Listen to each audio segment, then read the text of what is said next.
April 21st, 1988, at 4:20 a.m., I was born. It was supposed to be a joyous moment for my parents, but it quickly turned into a nightmare, and the ongoing family joke is that I have been determined from the very start. My mother had a seemingly normal pregnancy, and there were no insignias that there would be any complications with birth. However, there was. I was born via natural birth, but at the time of my delivery, I had inhaled my mother's amniotic fluid, and that fluid filled my lungs. I was just minutes old when I was rushed to the NICU with double pneumonia. The first picture they have of me is when I was sitting in a hospital bassinet with intravenous lines all over my tiny 6-pound body.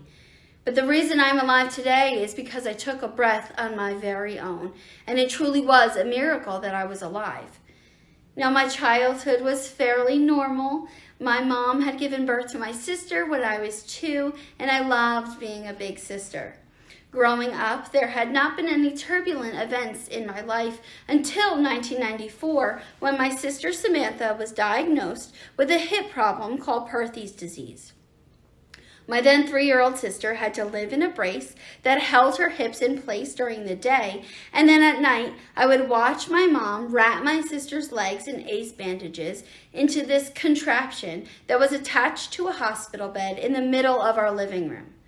Now, during the same time that my sister was having these hip problems, my mom's sister, my Aunt Abby, was diagnosed with Ewing sarcoma cancer in 1995. At the time of my aunt's diagnosis, I was only 6 years old, and I didn't know what cancer was. However, looking back, I have to commend my family on not making it seem scary. And although cancer can be a life-altering event, my family made it seem like we were closer than ever. We went through it as a family, and that love was extremely helpful to me as a young child. Now, while my aunt had cancer, I was having tubes put in my ears and adenoids taken out because of headaches I was having. Our quest for answers led us to a children's hospital where I was found to have an arachnoid cyst on my cerebellum that was intertwined with major fragments of my brain. In September of 1996, at just 8 years old, I had my very first brain surgery. Now, there are a lot of emotions that I felt at this particular time in my life, and I find that this is where some of my coping mechanisms started. The way that I protected myself from feeling hurt or sad was to journal about what I was feeling. It was a way for me to release the pressure of holding in what I was really going through. And in doing that, I was able to let go of the negative element of the emotion that I was holding on to. Have you ever replayed something in your mind over and over and over again? Or possibly think of ways that you could have handled a situation better? Well, I do that. And sometimes I get caught up harboring on one aspect of the emotion that it can be very overwhelming. And sometimes it can cause a panic attack. Now, even as a young girl, I found writing as a way of getting rid of that negative, repetitive thought process. And the techniques that I use for writing your emotions to release that negative feeling helped me so much from an early age that I still use that technique today. About a year after I had my first brain surgery, in 1997, my sister was diagnosed with a brain cancer called primitive neuroectodermal tumor. And this event was absolutely life-changing for me as a young child. While my sister was in the hospital undergoing chemotherapy and radiation, my mom would stay at the hospital with her. My father would be home but go to work so that we could have health insurance and were able to maintain affordable necessary treatment for my sister, and I lived with my grandmother. It was during this duration of time that I really developed techniques that I used to deal with my emotions and anxiety. Writing was a huge success for me, and I have always kept a journal of some sort. But breathing techniques really helped me refocus the anxiousness feeling that I would be experiencing. In breathing with tempos from beats of songs, by creating that inhale and exhale synergy, I would create my own type of breathing exercise. And these breathing exercises really helped me modify the emotions that I was feeling from all the negativity that was happening in my life. It was a coping mechanism that I came accustomed to on my very own. Now, there have been many revolutionizing events that happened for me. In 1998, my step-grandfather passed away on April Fool's Day. On Halloween of 2000, my paternal grandfather passed away. And just months later, in February of 2001, my Aunt Debbie died from breast cancer. These events were extremely hard on our family, and it seemed to be so rapid. But I was able to get through those dreary times because of coping skills that I comprised of earlier in my life. In 2003, my Grandpa O passed from esophageal cancer a day after my 15th birthday. And then in 2006, I needed a second brain surgery. My senior year of high school, I was having increasingly horrible headaches, and I was missing lots of classes. I did end up graduating, but months later having exploratory brain surgery.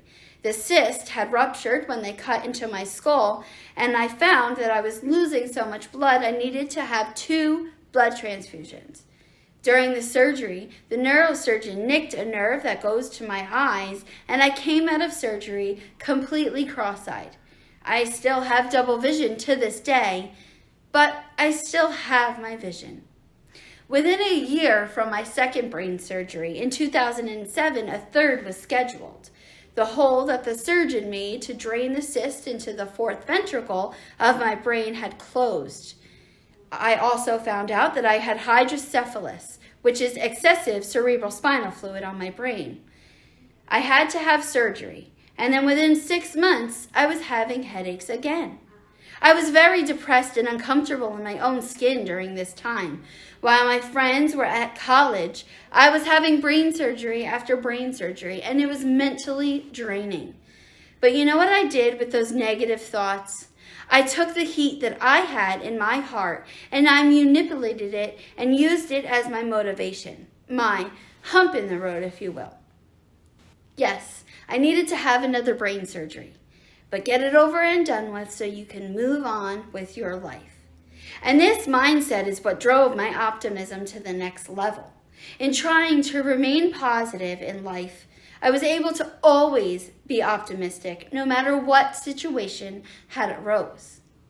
In 2008, I had a 4th and 5th brain surgery. I was seeing a new neurosurgeon who had recommended a VP shunt. And although the shunt was working, it was draining a lot.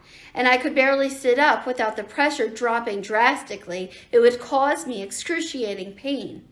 So a month after the shunt was implanted, a revision was made and a valve was placed to drain only a specific amount of CSF so that I would not have these horrible headaches. That shunt lasted for about 3 years, but in 2011, I needed a 6th brain surgery. You can't imagine what I was feeling helpless at this time in my life. I was usually homebound, recovering, while my friends were starting careers and families. I lost all notion of what I assumed my life was going to be, but I started living for myself. In 2011, I had a complete shunt revision for my 6th surgery. New hardware, new valve, and a new location. This shunt was a VA shunt. This shunt goes from my brain, through my jugular, and down into my heart where it drains the CSF and my body removes it. In replacing the old hardware and testing it, the doctors found a staph infection. The infection could have went to my brain, and if it would have, I wouldn't be alive today. The infection was so bad, I needed to spend 2 weeks in a nursing home, and that's a story for another time, with intravenous antibiotics given every 4 hours, 24/7, so that the infection that was left in my body could be dealt with. Now, this is not a blockbuster hit. This is my life, and I could have easily drowned it in pity, sorrow, and pain, and it would have been expected for me to not leave the couch for a while, but I didn't. I got myself up and I walked around. I took a shower and I got dressed. And each day I would make my bed, and it wasn't a lot, but it was so I was able to say that I did something for myself that day. In 2013, I found out I was pregnant, and just 16 weeks into my pregnancy, I needed a 7th brain surgery. The shunt that was placed before was now scraping the right atrium of my heart, and at 16 weeks pregnant, I had surgery to shorten that stent. Luckily, my son went through the surgery perfectly fine, and he was born on his due date very healthy. Life was going great. I enjoyed being a mother so much. I was home full-time with my son, and I presumed that my life was now on the right path. And for the first 3 years of my son's life, everything was great until May of 2017, when I was diagnosed with acute myeloid leukemia. I remember the day I went to the ER like it was yesterday. My fiance came home late, my son had already gone to bed, and I was eager to get to the ER. I left the hospital that night thinking there might have been a problem with my heart, but in fact I was living with cancer. I was admitted to the hospital, and the oncologist confirmed that I did have leukemia. It was the worst agony I had ever experienced in my life. I ended up staying in the hospital a total of 33 days for my first chemotherapy regimen. 4 of those days I was able to hold my son in my arms. But each day and every day I would call to speak with him. The anguish I felt as a mother was pure perdition.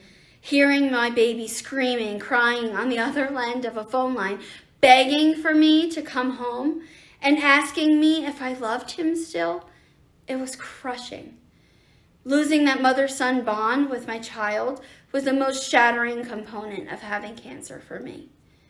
My first 2 weeks in the hospital was the hardest. I couldn't sleep. It was difficult to live. I was getting chemo. I was sick. I needed an emergency appendectomy. And I just wanted to go home to my son. I had never felt this emptiness inside the way I felt when I was sitting in that hospital bed, bald, broken, and ready to quit. I just wanted to give up.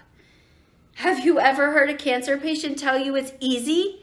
No, your whole life changes. And now you have cancer added on to what you have going on in your daily life.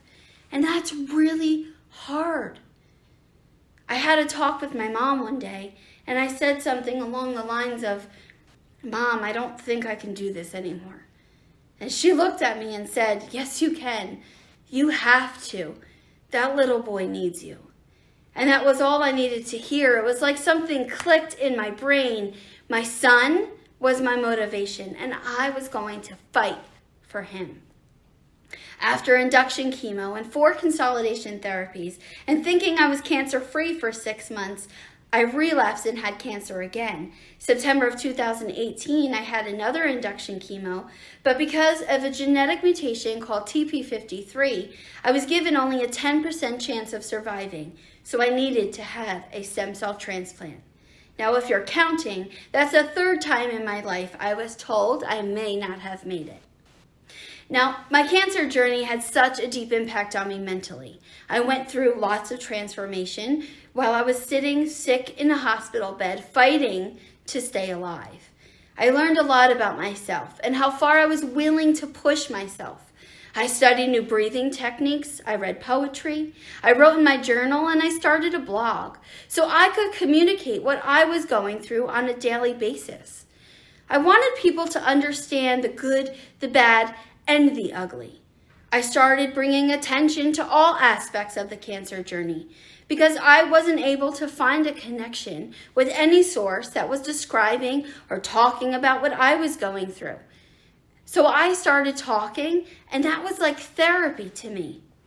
The things I went through in my life and the coping mechanisms I use for myself throughout my life are now bringing awareness to something that I've personally been through and know how hard it is.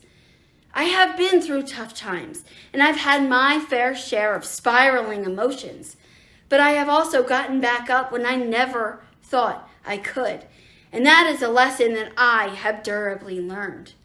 I was able to get through the darkest times of my life by having optimism and believing that this hard time that I was going through would only be a bump in the road. Now, don't get me wrong. Within the chaos of this bump in the road, it can get drastically difficult. But if life is easy and everything goes right all the time, what lessons are you learning? These hard times teach us how to deal with our emotions. These lessons teach us how to cope when things go awry. Today, I suffer from chronic graft-versus-host disease, permanent chemo brain, chronic pain, and post-traumatic stress disorder. But all of our journeys are different, and you must be the author of your own journey. The narrator seems like fun until you realize you're only playing a character in your life. Don't tell the story, live it. Adventure through the good times and the bad. Choose to see the glass half full and appreciate the abundance that positive adoration can have. And never forget to smile. Thank you so much for watching my talk. I hope you all have a wonderful day.